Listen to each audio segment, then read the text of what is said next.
안녕하십니까.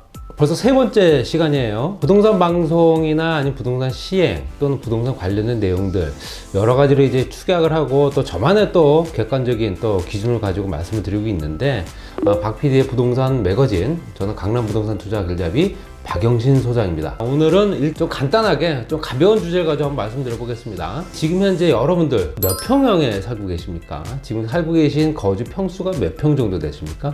예전에 70년대, 80년대, 90년대 넘어오면서 주거 사다리가 이동됐을 경우에는 아이가 자라나게 되면서 진학을 하게 되고 방을 하나씩 줘야 되기 때문에 투룸에서 쓰리룸이 되고 쓰리룸이 포룸이 되고 이런 식으로 해서 집의 평수가 넓혀져 나갔었죠. 출가하게 되면 이제 두 분만 거주하게 되고 집을 축소한다거나 이렇게 연결돼서 이제 집을 이전하거나 아니면 되팔거나 하는데, 아파트 기준 잡았을 때 보통 전용 면적을 몇 평 정도를 기준점으로 잡느냐. 지금까지도 33평형입니다.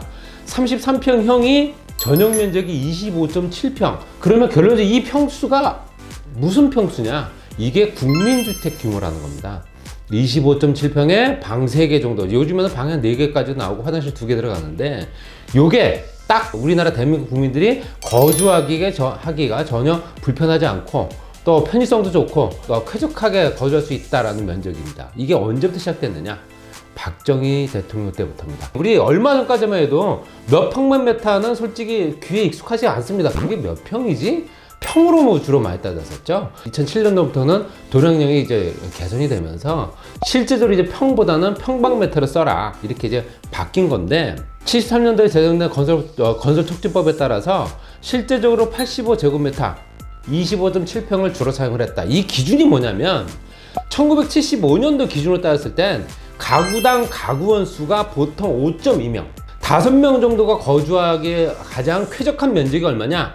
1인당 적정 면적이 한 5평 정도 된다. 그렇기 때문에 이걸 따지게 되면 5, 25 이렇게 되는 겁니다. 그래서 25.7평이 나온 거고요. 요즘의 수치하고는 안 맞죠. 왜냐면 요즘에는 실제적으로 5인 가족은 보기가 어렵습니다. 보통 2인, 3인 가족이 대부분이기 때문에 25.7평이라는 기준이 한 명당 5평 정도 기준하는 거는 이때 기준이고, 그게 여태까지 쭉 연결되어 오다가, 그렇지만 그럼에도 불구하고 그래도 25.7평을 선호하는 이유가 있습니다. 왜냐면 둘이 거주하든 셋이 거주하든 아이가 하나든 간에 넉넉한 공간에서 조금 더 여유롭게 살고 싶다는 거예요. 그렇기 때문에 요즘에는 실제적으로 25.7평 미만짜리 아파트 경쟁률이 굉장히 높습니다.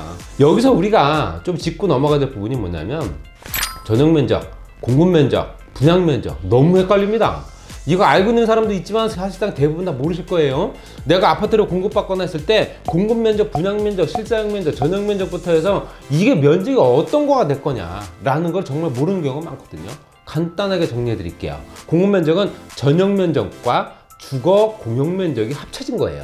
그러면 전용 면적은 뭐냐? 방, 거실, 주방, 화장실 등을 면적을 다 합친 면적이 딱 전용 면적이에요. 내가 실제로 쓰는 면적이 전용 면적이다. 주거 공용 면적은 뭐냐? 나 혼자 쓰는 게 아니라 여러 사람들이, 현재 다중들이 다 이용한다는 겁니다. 그렇기 때문에 당연히 아파트 계단, 복도 이런 것들이 다 포함되겠죠. 이게 주거 공용 면적입니다. 요걸 딱 합치게 되면 공급 면적이 되겠죠. 그럼 나는 현재 33평짜리 아파트를 샀어 라고 얘기한다면은 33평형 아파트를 산 거고요. 전용 면적은 25.7평이 되는 거고 나머지 면적은 주거 공용 면적인 거예요. 그렇다고 해서 내가 소유권이 있느냐 없느냐, 이건 공용 면적이기 때문에 모든 사람들이 다 같이 사용하는 면적, 이렇게 생각하시면 되고요. 그 다음에 요즘에 서비스 면적 있죠? 발코니. 서비스 면적, 발코니 면적도 이제 인정을 했습니다. 그래서 이건 발코니 면적까지도 포함을 시키고, 발코니 면적이 또 확장되는 면적이기 때문에 전용 면적 내에도 확장돼 있지만 전용 면적 바깥쪽으로 서비스 면적을, 발코니를 또 확장을 해서 방처럼 크게 쓰는 경우가 대부분이었죠. 이런 것도 발코니 확장이라고 합니다. 요즘에는 분양할 때도 발코니 확장까지 같이 해줘요. 그리고 당연히 더욱더 크게 쓸 수 있는 조건으로 만들어주고, 기타 공용 면적이라는 게 또 있습니다. 아파트 단지가 300세대, 400세대 있다면 아파트면 덩그러니 있는 게 아니지 않습니까? 관리실도 있고요, 노인정도 있고, 공원도 있고 여러 가지 있잖아요.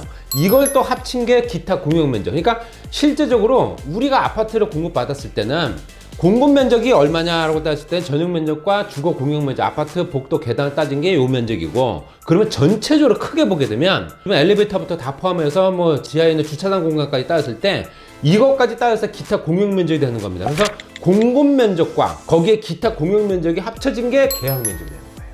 그러면 기타 공용 면적까지 따지게 되면 현재 33평의 아파트를 산다 하더라도 40몇 평이라고 기재가 될 수 있어요. 그렇지만 내가 쓰는 공간은 25.7평이다. 이렇게 보시면 돼요. 여기에 관련된 내가 소유권을 주장할 수 있는 면적은 뭐냐? 전용 면적과 현재 주거 공용 면적, 요 정도만 인정이 되는 겁니다. 공동주택이라고 하는 집단 주거지를 만들 때 여러 가지 형태의 주거 평면도가 나와 있겠죠. 그렇지만 우리가 생각했을 때 70년대, 80년대는 굉장히 단순한 구조였어요. 서비스 면적도 없고요. 실제적으로 쓰는 면적이 다예요. 그래서 보통 이제 90년대에는 투베이라고 하는 시스템이 거의 대부분이었습니다. 이건 뭐냐면 거실과 침실, 현관과 거실이 직접 연결된 겁니다. 현관에서 문을 열고 딱 들어가게 되면 거실이 바로 보이는 거고요. 양옆으로 방이 있거나 아니면 이제 방 배치는 다르겠지만 이런 형태로 가는 겁니다. 그래서 실제적으로 바깥쪽을 바라보이는 향에 발코니를 끼고 있는 면적에서 거실과 침실이 두 개로 나눠져 있다 하면 투베이가 되는 거예요. 그 다음에 2000년대 딱 가니까 이제 3베이가 되는 겁니다. 3베이가 되면 말씀드린 대로 중간에 딱 거실이 있고 거실을 중심으로 양옆으로 방이 있는 겁니다. 그 대신에 이 배치가 창이 어디를 향하고 있느냐를 보는 거거든요. 보통 이제 광폭 베란다가 이때부터 나온 거예요. 그 베란다를 활용을 해서 거기다가 이제 확장을 하거나 이때부터 시작이 됐다, 이렇게 말씀드릴 수 있고요. 2010년도에는 뭐가 다냐? 이제 타워형으로 만듭니다. 이제 타워 필리스를 보시면은 동글동글하게 생기면서 양옆을 다 바라보게 생겼다. 이게 타워형입니다. 그래서 현재도 선호하는 형태고요. 보통 이제 2베이나 3베이 같은 경우는 어떤 호실은 이제 남향이든 북향이든 이제 바깥쪽으로 해서 조망이 괜찮은데 어떤 호실은 또 아파트와 동간 간격이 또 있는 부분에 벽을 또 바라보는 경우가 있거든요. 그러니까 그런 것들을 조금 해소하기 위해서 만든 게 타워형이다. 이거 같은 경우는 보통 이제 현관이 있고 현관에서 들어가자마자 틀면 바로 거실이 있고 그 다음에 저 침실과 침실들이 대부분 다 흩어져 있습니다.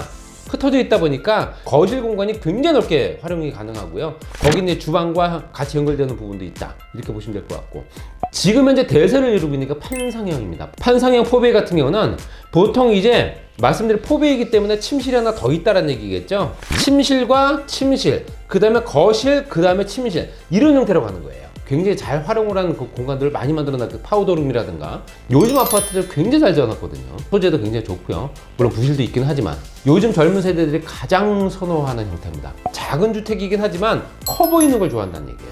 그 나머지 짜투리 공간들을 굉장히 활용을 많이 한 그런 형태로 가고 있다, 이렇게 보시면 될 것 같아요. 우리가 실제적으로 이제 국민주택 규모 뭐 33평형, 43평형, 50몇 평형에 따졌을 때 보통 분양받을 때는 이제 43평짜리 아파트 샀어. 그래서 43평형의 아파트를 산 거고요. 전용 면적은 37평 정도 될 거예요. 그러니까 이런 거를 꼭 구분해서 내가 전용 면적이 과연 얼마가 되고 전용률이 얼마나 나오느냐 한번 따져보시고, 분양시장이라든가 이제 그 분양 사무실 가셨을 때 어떤 형태의 주택으로 현재 이 설계도가 마련되어 있는지 잘 꼼꼼히 따지셔가지고 분양이라든가 이런 것도 한번 생각해 보시고, 물론 청약 같은 경우는 그 위치가 더 중요하겠지만 한번 생각해 보시고, 다음 시간에는 베이에 관련된 내용을 하면서 그걸 연결된 부분을 한번 우리가 또 심층 깊게 한번 집중 토론을 한번 해보도록 하겠습니다. 구독 눌러주시고 알람 설정, 좋아요 이거 눌러주시면 좋습니다.